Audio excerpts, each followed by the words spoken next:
Izakhamuzi zasemzinhlava elusikisike esifundazweni i-Eastern Cape isashaqekile namanje lokho kuzemva kokuthi kubulawe amalungu amane omndeni wakwaNobanda izolo ebusuku. Sithanda ukuxwayisa ke mbukeli uma ngabe unenhliziyo esheshizwele ngemininingwane equkethwe yilombiko olandelayo.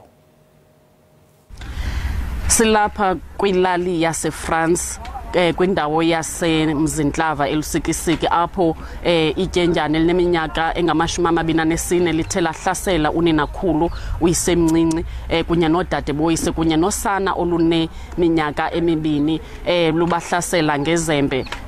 Kuthiwa ke unobangela walento unento yokwenza nokuthengwa kombane ngoba kuthiwa uye wafika wabuza ukuba umbane kutheni ungathengwanga. Kodwa ke ukuva ngcono ngale ngxelo sinaye utata apha olilungu losapho zakusixelela ukuba kwenzeke ntoni tata, siyabulela ngexesha lakho.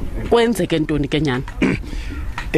Akukho ngxabano ibikhona, kodwa ke lo mntwana njengomntwana ebenengqondwanyana esabumana iqhawuka iyeka kuba aphebeke wayakhona ubonwe efuna ukuzixhoma. Walandwa ke ngoku ngumakhulu wakhe ethi yena ulanda umntwana umzungulwana wakhe kukuba emthanda. Wafika ke apho, ukufika kwakhe ke ngoku na apha ebemlande ngolesithathu. Ukufika kwakhe apha ke wamjonga ke embone ngenanto eba emnika ukutya kodwa angakutyi akuyeke.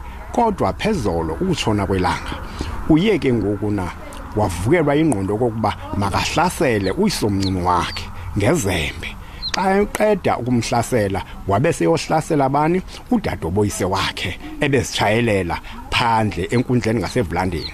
Wamcabela waphuma kungena kwakhe ngene endlini wafika elusaneni luzigaqela walucabela nalo ngezembe. Umakhulu lo wakhe ebesihlalela ugogo esihlalela esofeni umcabelele khona apha esihlele esofeni khona apho wamhlahla ngelizembe.